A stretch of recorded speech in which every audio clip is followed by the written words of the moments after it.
Hi friends, welcome to killer channel. Friends, ఎవరైనా మా ఛానల్ని సబ్స్క్రైబ్ చేసుకోకపోతే సబ్స్క్రైబ్ చేసుకోండి. ఎవరైనా మీ డాగ్స్ కానీ మీ పెట్స్ కానీ అమ్మాలకు కూడా మా ఛానల్ వాట్సాప్ నెంబర్కి మెసేజ్ పెట్టండి. ఫ్రెండ్స్, వీడియో చూడబోయే ముందు ఒక లైక్ కొట్టి చూడండి. ఫ్రెండ్స్, ఇవాళ మీకోసం టాప్ క్వాలిటీ సిజ్జు మేల్ పప్పి తీసుకురావడం జరిగింది. ఇది కరీంనగర్ దగ్గర సిద్దిపేటలో అవైలబిలిటీలో ఉంది. అండ్ దీని ఓనర్ ఏం చెప్పారంటే, వీలైతే ట్రాన్స్పోర్టేషన్ ఫెసిలిటీ అయితే ప్రొవైడ్ చేస్తామని చెప్పడం జరిగింది.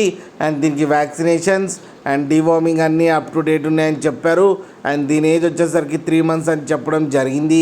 అండ్ ఇది మేల్ పప్పీ. అండ్ ఈ మేల్ పప్పీకి వచ్చి 15,000 రూపీస్ అయితే డిమాండ్ చేస్తున్నారు. అండ్ రేట్లో స్లైట్గా నెగోషియబుల్ ఉందని కూడా చెప్పడం జరిగింది. ఫ్రెండ్స్ మీరు చూడొచ్చు పప్పీ ఎంత హెల్తీగా ఎంత క్యూట్గా ఉన్నాయో కింద వీడియోలో. మీకు ఎవరికైనా నచ్చితే టైటిల్లో కాంటాక్ట్ నెంబర్ ఇస్తాను, కాంటాక్ట్ అవ్వండి, మాట్లాడి తీసుకోండి ఫ్రెండ్స్. అలాగే ఒక్కసారి డీల్ సెట్ అయిన తర్వాత అన్ని డీటెయిల్స్ బాగా చెక్ చేసిన తర్వాతనే మనీ పంపాలని కోరుకుంటున్నాం ఫ్రెండ్స్. అలాగే మా ఛానల్ని సబ్స్క్రైబ్ చేయడం మాత్రం మర్చిపోకండి ఫ్రెండ్స్.